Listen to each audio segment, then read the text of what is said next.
Hello दोस्तों, नमस्कार। आप सभी का हमारे इस यूट्यूब चैनल पर हार्दिक स्वागत है। तो आज हम बात करेंगे आरपीएफ न्यू वैकेंसी 2024 यानी रेलवे पुलिस फोर्स द्वारा जो आपके नया ऑफिशियल नोटिफिकेशन जारी किया गया है उसके बारे में आज हम बात करने वाले हैं। जिसके अंदर हम बात करेंगे 2500 पदों पर जो आपके कांस्टेबल और जो सब इंस्पेक्टर के पदों पर जो आपकी रिक्वायरमेंट आपको होने वाली है उसके बारे में बात करने वाले हैं।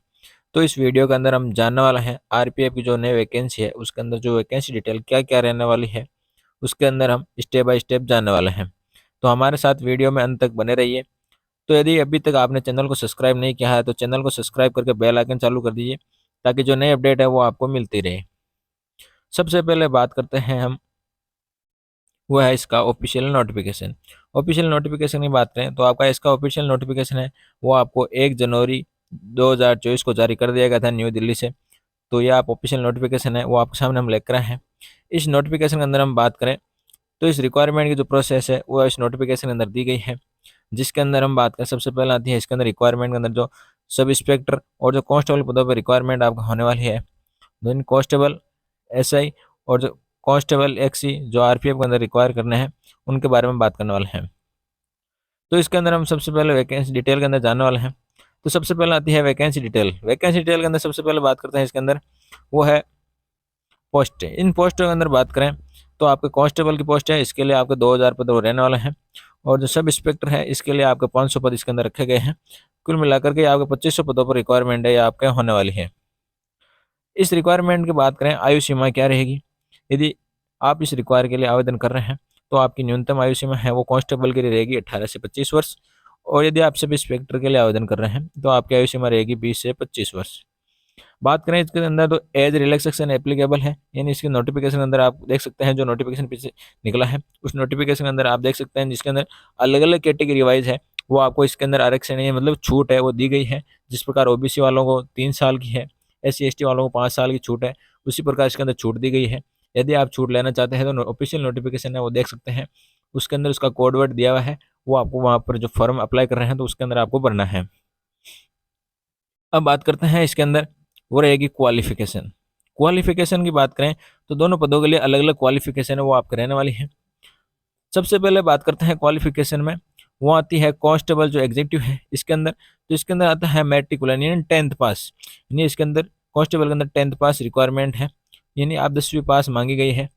बाद में आती है सब इंस्पेक्टर। सब इंस्पेक्टर के लिए है ग्रेजुएशन और equivalent qualification from a recognised university board, यानी किसी भी मान्यता प्राप्त यूनिवर्सिटी से आपने ग्रेजुएशन कर रखी है तो आप आरपीएफ की जो एसआई की रिक्वायरमेंट है इसके लिए आवेदन है वो कर सकते हैं। अब बात करते हैं इसके अंदर, आप इस क्वालिफिकेशन की बात कर ही चुके हैं, वो आती है इंपॉर्टेंट डेट, यानी आवेदन है वो कब से रहने वाला है। आवेदन की बात करें तो इसके अंदर आवेदन की प्रक्रिया है वो अभी स्टार्ट नहीं हुई है। आवेदन की प्रक्रिया है वो आपके जनवरी के अंतिम सप्ताह तक आपकी इस रिक्वायरमेंट के लिए आवेदन की प्रक्रिया है वो स्टार्ट हो जाएगी, तथा फरवरी है उसके अंदर आपको इसकी लास्ट डेट है वो देखने को मिल जाएगी। करीबन देखा जाए तो आप इसके रिक्वायरमेंट के लिए 1 महीने तक आवेदन की प्रक्रिया है वो आपको चलने वाली है।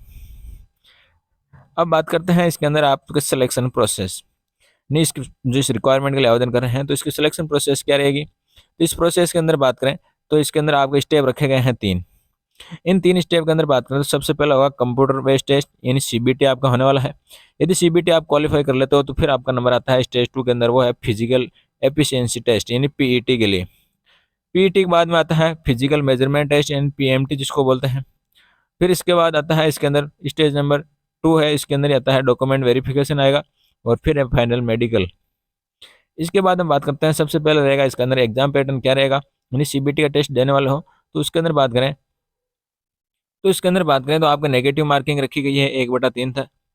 टाइम दिया गया है आपको 90 मिनट, यानी 1 घंटा 30 मिनट का समय दिया गया है, जिसके अंदर आपको सीबीटी यानी ऑनलाइन कंप्यूटर बेस्ड टेस्ट है वो आपको इसके अंदर देना होगा।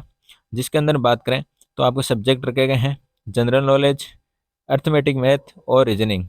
जिसके अंदर आपको जनरल एंड जीवन जीके का क्वेश्चन है 50 आने वाला है, अर्थमेटिक है इसके 35 क्वेश्चन है और रीजनिंग के 35 क्वेश्चन है। कुल मिलाकर के 120 क्वेश्चन है वो आपको देखने को मिलेंगे।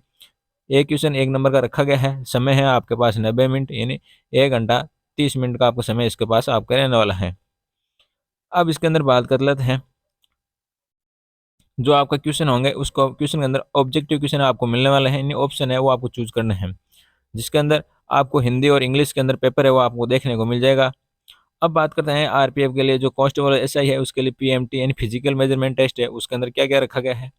तो फिजिकल मेजरमेंट टेस्ट के अंदर बात करें तो उसके अंदर जनरल और ओबीसी है, इनके लिए जो मेल कैंडिडेट हैं इनके लिए 165 सेंटीमीटर, और फीमेल कैंडिडेट है उनके लिए 157 सेंटीमीटर है वो हाइट है वो आपकी रहने वाली है। फिर बात करें मेल के लिए चेस्ट है वो आपका 80 है, फुलाव 5 सेंटीमीटर का होकर के 95 सेंटीमीटर आपसे मांगी गई है। बात करते हैं SC ST कैंडिडेट हैं, इनके लिए मेल के लिए 160 सेंटीमीटर हाइट है, और जो महिला कैंडिडेट है उनके लिए 152 सेंटीमीटर रहने वाली है। बात करते हैं चेस्ट की, तो चेस्ट की इसके अंदर महिलाओं के लिए नहीं है, ये सिर्फ मेल कैंडिडेट के लिए है। चेस्ट है वो आपको 76.2 से लेकर के 81.2 तक रहने वाला है। फिर बात कर लेते हैं इसके अंदर जो अदर कैटेगरी कैंडिडेट हैं उनके लिए 163 से 155 के मध्य रहने वाली है, मेल और फीमेल के लिए। और इस चेस्ट है वो आपका 80 से 5 सेंटीमीटर का फुलाव करके 80 से 85 के मध्य आपका रखा गया है। अब बात करते हैं इसके अंदर आपके रनिंग का जो क्राइटेरिया क्या रहेगा। रनिंग की बात करें तो इसके अंदर मेल और फीमेल के लिए अलग अलग रखा गया है। मेल कैंडिडेट है इनके लिए आपको 1600 मीटर की रनिंग है, और फीमेल कैंडिडेट के लिए आपका 800 मीटर रनिंग है।